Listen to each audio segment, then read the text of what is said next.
Mitos atau fakta berhubungan dengan pasangan saat hamil dapat membahayakan janin? Yang pertama, membahayakan janinnya itu mitos. Karena janin itu tidak bisa semata-mata keguguran hanya karena berhubungan seksual seperti itu. Karena janin di dalam kandungan itu kan sudah dilapisi oleh cairan ketuban, lapisan ketubannya Plasenta itu gitu plasenta, ya. kemudian dinding rahim, otot rahim seperti itu.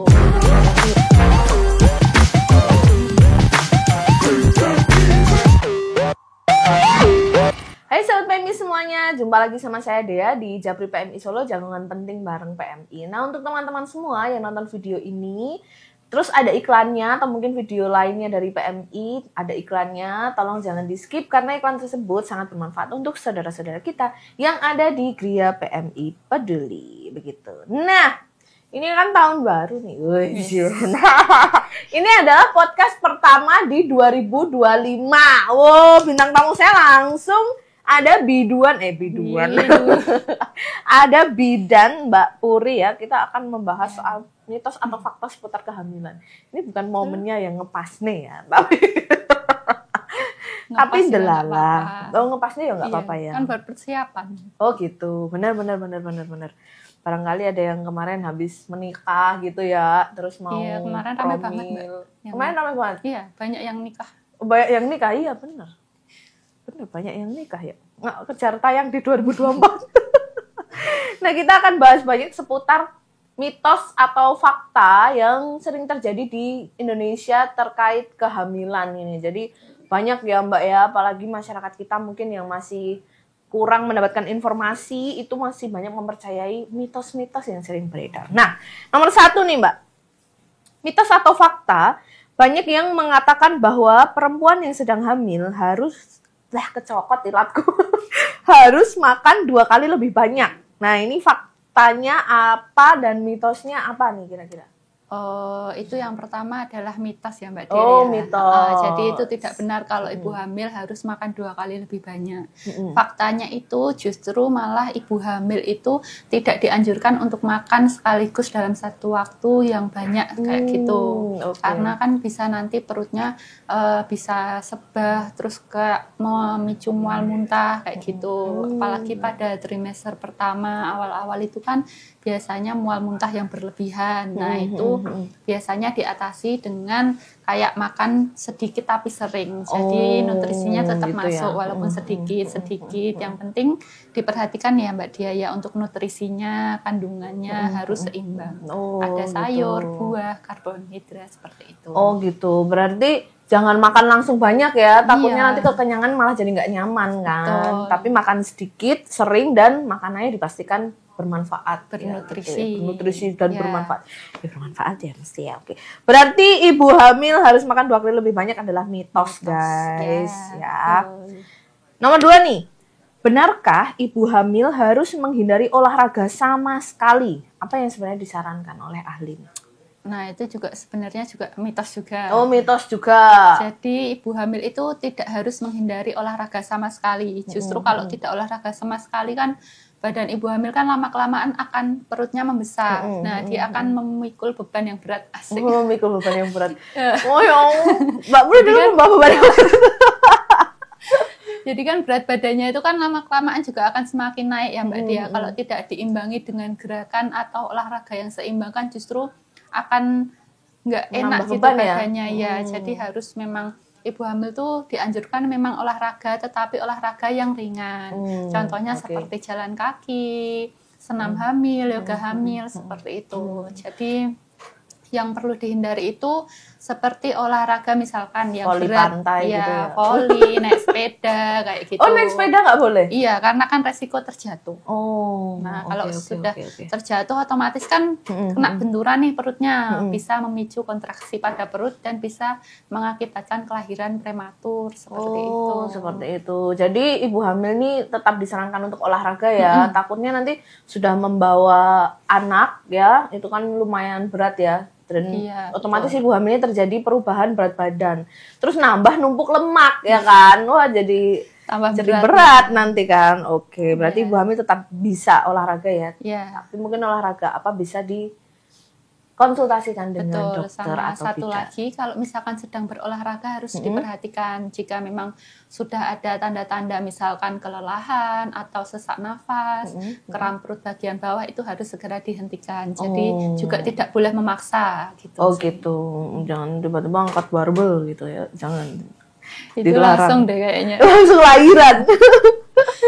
Nah selanjutnya nih ada mitos atau fakta bahwa mengidam makanan tertentu itu mempengaruhi jenis kelamin bayi.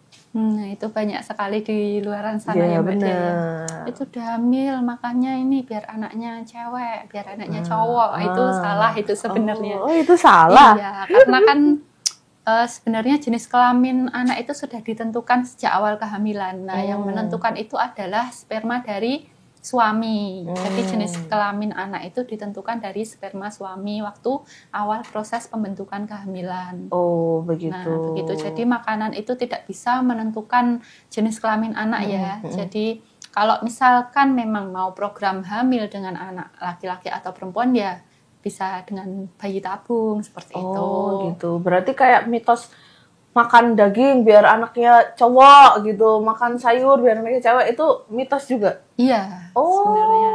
begitu. Berarti jenis kelamin anak itu adalah rezeki ya. Iya. Oke, mitos ya bunda-bunda, ayah-ayah semuanya bahwa mengidam makanan tertentu itu dapat mempengaruhi jenis kelamin bayi. Ya, Semua tapi itu ya tergantung. tidak ada salahnya juga Ya, ikhtiar. itu ikhtiar ya, betul. Usaha dan doa ya. Siapa tahu kan dikasih anak sesuai dengan keinginan. Tapi apapun itu anak adalah anugerah Rezeki, ya. dan rezeki. Mau cowok mau cewek sama saja. Gitu. Oke, selanjutnya adalah ada mitos yang mengatakan bahwa hamil di usia tua bisa menyebabkan cacat lahir. Nah, ini mitos atau fakta nih, Mbak? Kalau hamil di usia tua itu fakta, Mbak Dia. Nah, faktanya seperti ini. Jadi kalau misalkan hamil di usia tua itu maksudnya usia yang 35 tahun ke atas. Ini usia ibunya ya? Iya, usia ibunya. Jadi maksimal usia ibu hamil itu bagusnya maksimal 35 tahun. Kalau misalkan sudah lewat dari 35 tahun itu adalah kehamilan yang resiko. Seperti itu. Jadi bisa melahirkan maaf ya Mbak Dia, bayi yang cacat lahir seperti itu, seperti bibir sumbing, penyakit jantung bawaan, seperti itu. Kemudian untuk meminimal resiko terjadinya komplikasi selama kehamilan itu ya harus diperiksakan ke dokter. Jadi sejak awal sudah tahu hamil, sudah tahu test packnya positif, harus segera USG ke dokter kandungan seperti itu atau ke bidan. Jadi dari awal hamil sampai dia mau persalinan itu selalu dipantau. Jadi misalkan sewaktu-waktu di tengah perjalanan itu kok ada komplikasi, misalkan seperti darah tinggi, gula darah juga tinggi, seperti itu kan bisa langsung ditangani oleh dokter dan untuk mencegah resiko yang terjadinya agar tidak terlalu berat seperti itu. Begitu. Oh oke. Berarti kalau misalkan ini perlu kesadaran dari ibunya juga ya, misal betul. Mengandung di usia sudah lanjut gitu ya. Lansia maksud enggak. Maksudnya sudah di atas 30 tahun karena idealnya mengandung adalah maksimal 35 tahun ya. Sudah hamil di atas usia 30 tahun sebaiknya lebih sering melakukan konsultasi ke dokter atau ke bidan juga bisa ya. Jadi misalkan USG dokter menganjurkan kontrol lagi 1 bulan ya diikuti 1 bulan. Nanti kalau sudah menginjak trimester kedua, ketiga biasanya dianjurkan lebih sering kontrol 3 minggu, 2 minggu, 1 minggu seperti itu. Oh begitu. Jadi ngikut aja ya kata dokternya gitu ya. Karena sekali lagi itu bisa untuk meminimalisir tingkat keparahannya itu tadi ya. Oke. Tapi tidak semua yang hamil di usia di atas 35 itu melahirkan bayi yang mohon maaf cacat kondisinya ya? Oh tidak. Ya? Jadi itulah tadi pentingnya untuk melakukan pemeriksaan kehamilan sejak dini. Jadi kita bisa mengontrol untuk jaga-jaga agar kalau memang ada resiko ya ditangani. Misalkan tensi tinggi nih Mbak, jadi udah dikasih obat dari awal untuk menormalkan atau menstabilkan tensinya seperti itu. Kalau memang ada penyakit gula juga mungkin bisa dikonsulkan ke dokter penyakit dalam untuk diobati juga gulanya seperti itu. Oh begitu. Kalau memang sehat semua, ya alhamdulillah itu tinggal mengikuti nanti alur proses persalinannya aja seperti apa. Oke, begitu. Jadi memang perlu, sekali lagi memang itu perlu kesadaran dari ibu hamilnya tersebut ya. Dan yang utama support dari suaminya Support juga dari sih, suami. dan keluarga juga ya. Benar. Jadi misalkan ini ayah bunda ada yang promil saat ini usianya, besok istrinya mau menjalani 35, ayo dikebut aja. Gas. Langsung gas aja. Gitu. Next, ini mitos dan fakta yang paling sering terjadi dan pasti banyak. Mbak Puri sebagai bidan sering mendapat pertanyaan itu ya. Dan selanjutnya adalah, ini juga paling sering nih, mitos atau fakta berhubungan dengan pasangan saat hamil dapat membahayakan janin. Yang pertama, membahayakan janinnya itu mitos. Karena janin itu tidak bisa semata-mata keguguran hanya karena berhubungan seksual seperti itu. Karena janin di dalam kandungan itu kan sudah dilapisi oleh cairan ketuban, lapisan ketubannya itu plasenta, kemudian dinding rahim, otot rahim seperti itu. Jadi utamanya hubungan seksual itu tidak dapat membahayakan janin, karena janin itu bisa berbahaya karena ini pembentukan awal kehamilan seperti kromosom seperti itu yang tidak baik. Nah, itu yang dapat membahayakan kehamilan. Berarti tetap aman ya, atau malah dianjurkan nih Mbak?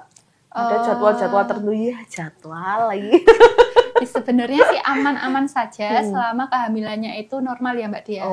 Yang dikatakan normal itu adalah kehamilannya itu tidak beresiko seperti tadi ya, usia dengan gitu tua ya. 35 tahun ke atas, kemudian ada riwayat perdarahan selama kehamilan, kemudian plasenta letak rendah seperti itu kan, plasentanya kan menutupi jalan lahirnya, itu kan resiko perdarahannya lebih banyak. Nah itu sebaiknya dihindari untuk berhubungan.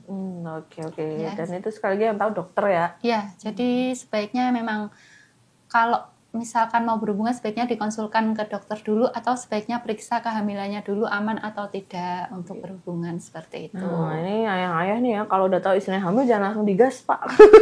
Konsul dulu ada Pak. Juga yang dianjurkan loh Mbak Dia. Kalau ada juga? Iya, kalau udah masuk trimester ketiga nih, udah misalkan 37 minggu ke atas kan itu biasanya udah siap untuk lahir bersalin nih, lahir nih. Nah itu salah satu untuk memicu kontraksi agar persalinan itu terjadi ya, salah satunya berhubungan seksual seperti itu. Begitu. Itu alamiahnya seperti itu, bisa memacu kontraksi secara alami agar pembukaannya itu cepat seperti itu.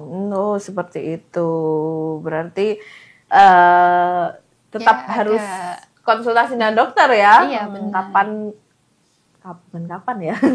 Tapi bagaimana kondisi istrinya yang sedang hamil saat itu? Apakah bisa dilakukan hubungan itu atau tidak, begitu ya? Tapi juga ada yang disarankan ternyata. Nanti ritme pengulangannya seminggu beberapa kali, konsul aja ke dokter ya. Terus next, apakah ada hubungannya antara ukuran perut ibu hamil dengan ukuran bayi yang dilahirkan? Banyak yang mengatakan bahwa perut besar nanti bayi yang dilahirkan juga besar. Nah, itu mitos atau fakta? Kalau itu sebenarnya perut yang mempengaruhi berat badan bayi ya Mbak Dia, itu sebenarnya tidak mempengaruhi. Berarti mitosnya. Iya, jadi yang tidak mempengaruhi itu bayi misalkan di dalam kandungan dengan perut ibunya yang besar. Nah itu kan bisa dipengaruhi banyak faktor, misalkan kayak postur tubuh ibunya yang memang besar seperti itu, kemudian otot perut atau otot panggul yang besar, kemudian kulit lemak yang tebal juga kan bisa mempengaruhi besarnya perut seperti itu. Jadi yang penting dipastikan aja selama proses kehamilan itu selalu rutin periksa. Nah kita harus memastikan berat janinnya itu sesuai atau enggak dengan usia kehamilannya. Begitu. Berarti tidak mempengaruhi ya, perutnya ibunya gede, wah ini bayinya nanti lahir gede nih gitu, enggak ya? Enggak, karena kan memang kalau misalkan dengan kehamilan gemeli nih atau kembar kan perutnya juga kelihatan besar. Padahal kan kita waktu cek di dalam kan ternyata beratnya ya standar lah sesuai usia kehamilannya seperti itu. Berarti yang terpenting adalah berat badan si janinnya itu ya. Yang terpenting berat badan si janinnya. Bukan dari besar kecil bentuk perut ibunya, karena bentuk perut ibunya itu biasanya sifatnya genetik, maksudnya ya sudah bawaannya ibunya seperti itu gitu ya. Iya, kadang memang ada yang bawaannya kurus ya Mbak Dia, Iya, memang bener. bawaannya kurus, hamil sudah 7 bulan, 8 bulan, 19.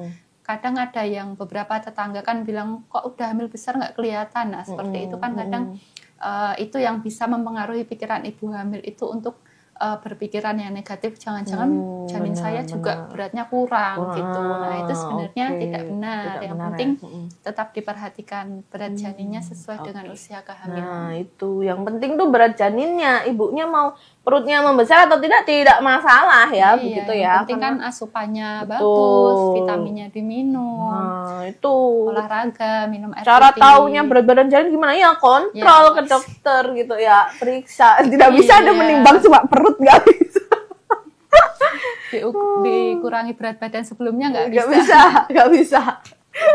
Memang tetap harus konsultasi ke dokter atau ke bidan karena beliau-beliau ini yang tahu cara mengukurnya dan tahu standar normalnya sesuai dengan perkembangannya, sesuai dengan usianya. Itu yang tahu ya para ahli-ahli itu, begitu Bun. Jadi jangan tiba-tiba Anda memberi timbangan untuk menimbang perut.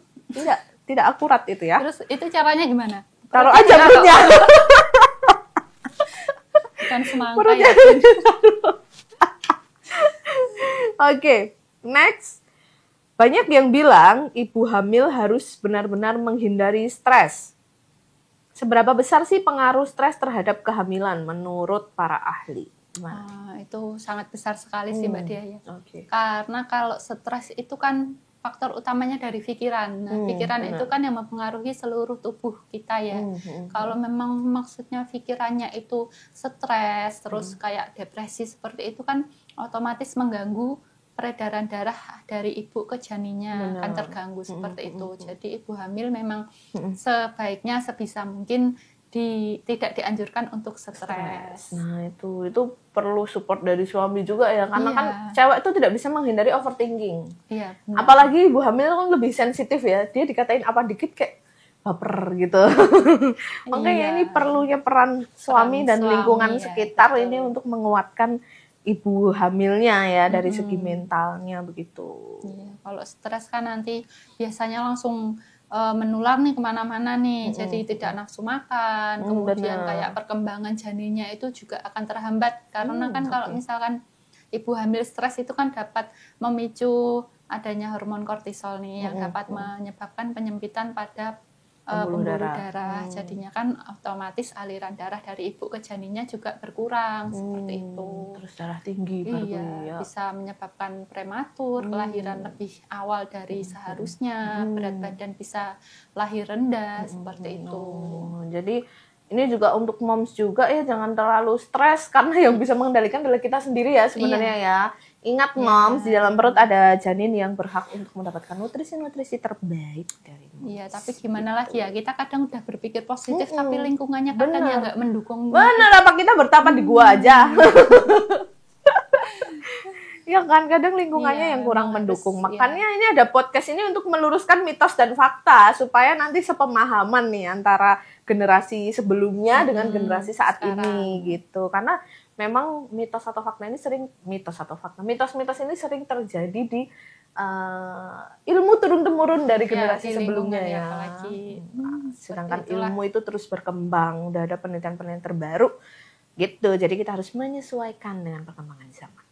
Next, apa saja hal yang diperhatikan oleh ibu hamil agar tetap sehat dan mendapatkan kehamilan yang lancar tanpa terpengaruh mitos? Gimana nih? Iya, yang utamanya tanpa terpengaruh mitosnya itu tadi ya, kembali lagi ke pikiran ibunya.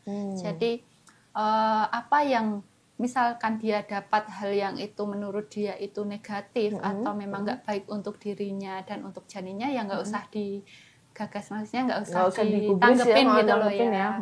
Jadi memang harus fokus ke kehamilannya itu, misalkan nutrisinya tercukupi, makan, minum air putih lebih banyak, makan sesuai porsinya, yang gizinya itu lengkap, sayur, buah, seperti itu. Kemudian vitamin hamilnya jangan lupa selalu diminum. minum seperti itu. Olahraga yang teratur, tidur yang cukup, kemudian hindari merokok dan minum minuman keras alkohol. Oke. Iya, seperti itu. Terus kalau misalkan baca-baca artikel gitu tetap boleh ya, tapi mungkin harus dipilih-pilih artikel yang boleh berbobot loh, yang bersertified. Iya, dan sekiranya kalau memang artikelnya itu kok gini, maksudnya tidak sesuai dengan apa yang terjadi sama ibu dan janin yang dirasakan, ya sebaiknya konsultasi ke dokter, ini benar atau enggak, seperti itu. Jadi tidak boleh langsung dicerna gitu. Itu. Ya. Nah, kalau mau konsul nih misalkan by phone pakai di praktek dokter mandiri Objin PMI Solo bisa ya? Bisa, 24 jam. Oh, 24 jam dijawab. Waduh. 24 jam selama adminnya masih melek. Gitu, jadi benar, misalkan nih moms di rumah ada kendala gitu ya, tiba-tiba ada gejala apa gitu yang moms sendiri takut atau nggak tahu harus gimana, bisa hubungin untuk konsultasi di praktik dokter mandiri spesialis Objin PMI Kota Surakarta gitu. Nanti akan dibalas oleh para ahlinya ahli, core of the core. Oke, terakhir nih, apa saran dari Mbak Puri ya sebagai seorang tenaga kesehatan bidan bagi pasangan atau ibu hamil yang memilih informasi yang benar terhadap mitos yang beredar? Saran saya sih sebaiknya yang pertama, yang paling penting itu harus ke dokter kandungan atau bidan yang sudah memiliki izin praktek resmi ya Mbak Dia. Kemudian sama ke teman atau keluarga yang sudah berpengalaman, tetapi juga harus dipilah-pilah. Misalkan informasi dari teman atau keluarga itu misalkan memang kayak bukan hal yang positif untuk dirinya, ya memang harus dikonfirmasi ke dokter kandungan. Benar. Kalau memang baca-baca di internet, apalagi sekarang banyak Instagram, TikTok, nah itu kan banyak yang kasih saran-saran gitu ya, tips and trick gitu-gitu ya. Itu harus dipastikan sama dokter kandungannya, ini benar atau tidak, boleh atau tidak ya dok, seperti itu. Jadi memang kalau ingin menggali informasi atau ingin mendapatkan informasi yang lebih jelas dan terpercaya, memang harus ke dokter kandungan dan ke bidan sebaiknya. Sebaiknya begitu ya. Jadi jangan selalu misalkan lagi tren di Instagram atau TikTok kehamilan segini harusnya bisa ini harus ukurannya segini. Nah itu jangan terpengaruh ya. Iya, langsung datang ke dokter praktek. Dok, ini perut saya kok kecil ya dok ya, kemarin saya baca di TikTok, di Instagram itu harusnya sudah segini. Nah itu memang harus kita pintar-pintar dalam mengelola pikiran kita sendiri. Benar. Memang kadang sosial media itu perlu ya untuk menambah informasi, tapi jangan hidup kita tuh kayak disetir banget sama sosial media gitu loh, jangan dipengaruhi banget sama sosial media gitu. Misalkan ada informasi-informasi yang mungkin menurut moms kayaknya masih rasional, tapi moms ragu gitu, bisa dikonsultasikan dulu seperti itu. Apalagi kalau informasinya itu mempengaruhi ke tingkat stres. Baca kayak gitu, loh kok nggak gini ya, kok nggak gini, padahal kondisi tiap orang kan beda-beda. Gitu. Nanti habis baca langsung stres, aduh nggak doyan makan, dok gerakan janinnya nggak kerasa. Lah itu kan karena efek dari pikiran ibunya sendiri. Bisa jadi kan janinnya nggak gerak kan karena tidur atau memang hal lain kan seperti itu. Oh gitu. Oh berarti bayi itu damper bisa tidur ya dia ya? Bisa, kalau nggak gerak kan kadang minimal, kalau ibu hamil minimal gerakan dalam sehari itu ya 10 kali lah dalam 2 jam seperti itu. Jadi memang harus dipantau gerakan janin yang pertama. Biar gerak gimana Mbak? Biasanya dipancing Mbak Dia. Kalau memang dipancing pakai makan. Terus kalau memang udah dipancing makan nggak gerak-gerak ya dielus-elus atau digoyang-goyangin sedikit. Gitu. Dan gerakan itu bisa terasa setelah berapa bulan? Biasanya 18 minggu ya Mbak Dia. 18 minggu, 20 minggu itu harusnya sudah terasa, tapi ya tergantung kembali lagi tadi, tergantung ukuran perutnya ya Mbak Dia. Benar, dan kondisi ibunya sendiri ya. Dengan kondisi ibunya sendiri. Nah itu tidak bisa disamakan teman-teman, walaupun saya sama Mbak Puri mungkin sama-sama cewek, tapi mungkin pertumbuhannya juga berbeda karena kondisi kita juga berbeda begitu ya Mbak ya. Iya, kadang yang misalkan ibu hamil kehamilan pertama, kedua, ketiga itu aja bisa berbeda-beda. Nah, nggak selalu benar. sama. Apalagi yang beda tubuh ya, maksudnya wanita yang satu dengan wanita yang lain betul. gitu.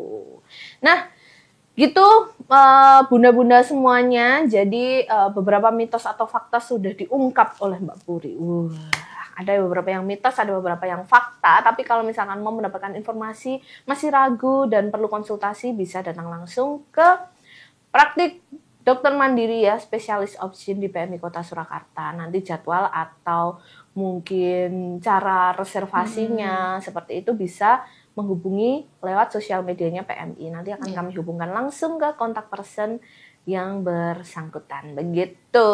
Nah, gitu dulu Japri PMI Solo episode kali ini. Sampai jumpa di Japri PMI Solo selanjutnya. Dadah!